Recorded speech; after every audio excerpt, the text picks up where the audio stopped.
Know that these pictures exist. Two of them with topless girls of an uncertain age sitting on Trump's lap. I remember Steve Bannon said to me, if there were ever photographs, and this was specifically related to the Russian investigation, Trump would merely say, "That's not me. That's somebody else." Fake news. And I think that is probably true. I mean, why? I mean, this hasn't been pinned on him yet. Why should it now? Michael Wolff doesn't just report on Trump, he dissects him like a surgeon. The diagnosis? Terminal delusion.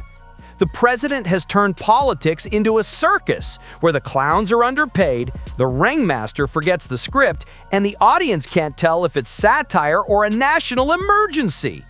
Every meltdown, misstep, and meme confirms Trump doesn't need fiction, he delivers it daily. The most important relationship, non-family relationship in each other's lives. That's a new fact. What was he like when he was speaking to you during those hundreds of hours, specifically relationship with Trump? As I say, he was enormously detailed about his relationship. Epstein believed that it was Trump who first informed the police about what was going on at Epstein's. Wolff's takedown reads less like reporting and more like a post-mortem of a presidency in denial. Behind the scenes, the White House looks like reality TV. Chaos is king, loyalty is currency, and common sense has fled.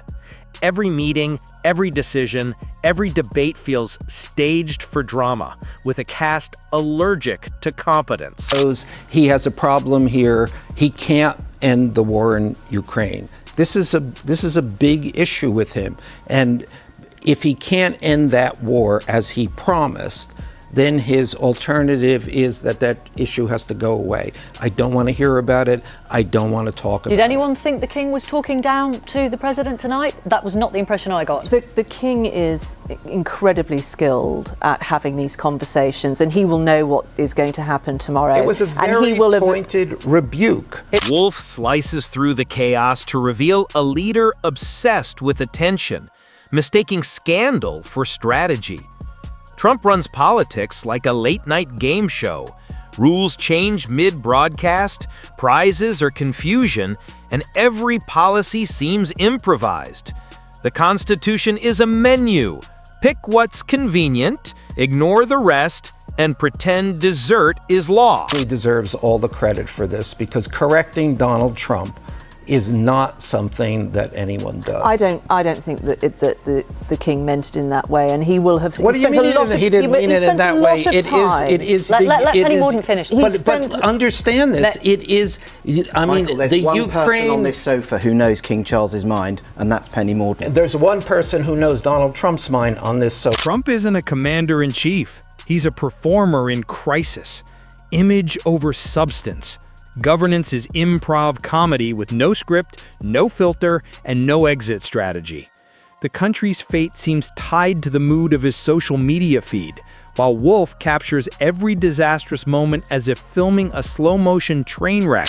Nobody likes him. The kids don't like him. The wife doesn't like him. Staff doesn't like him. I think only you and I get this. Am I wrong in saying that, sir? I mean, other than the people who don't know him out in the great land who vote for him, to know him is to really, really not like him, to dislike him. Drama isn't a byproduct, it's the product. Peace bores Trump. He thrives on chaos. Every crisis is self-made, every feud self-fueled, and the Oval Office is a stage where the spotlight never turns off and the performer never remembers his lines.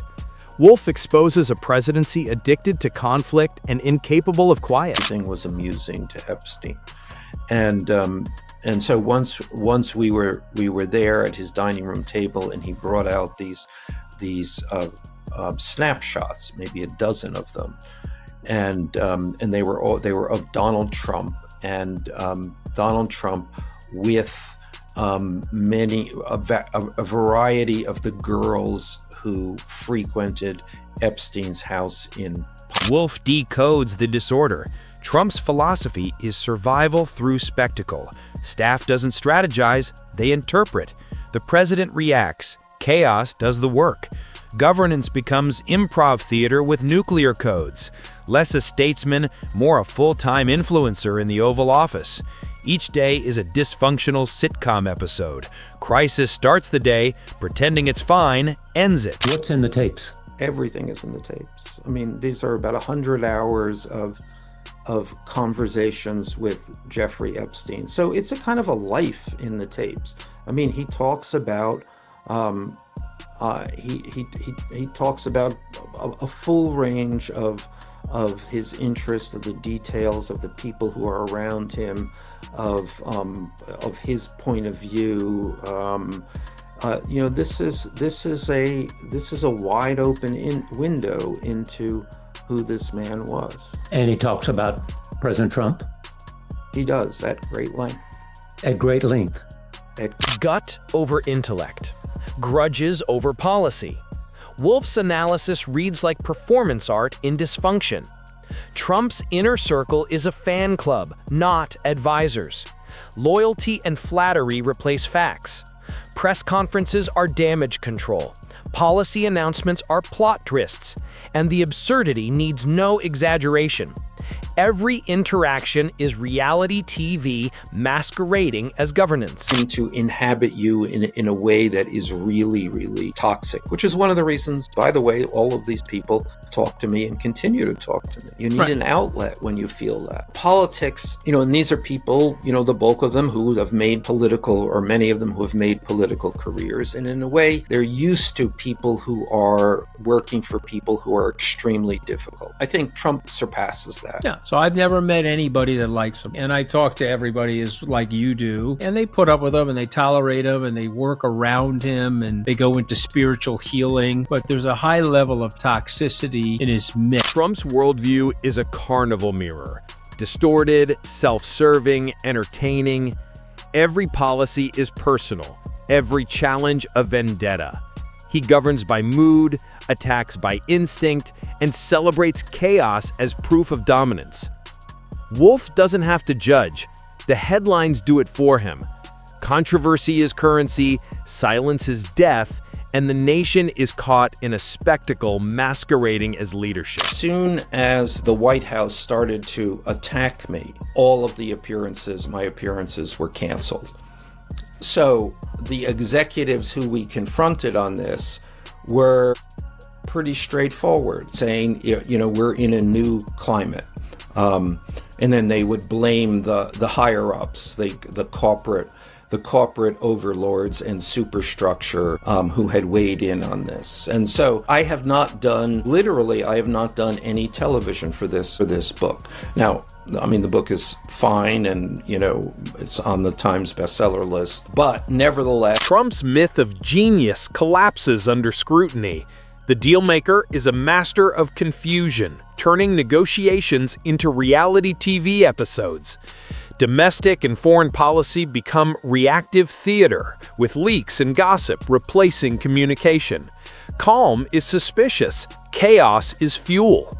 Wolff shows a man marketing failure as victory, confusion as strategy, and delusion as destiny. People don't. They really assume that Trump is a normal politician, and you look at him and you can follow he should be judged on his actions and his policies, which is absolutely not the way to understand this man. And if you do it that way, you won't get it. And what you have to understand is that he is motivated by a whole range of things that have never, ever entered the political sphere. Every speech is an audition. Every crisis, a scene.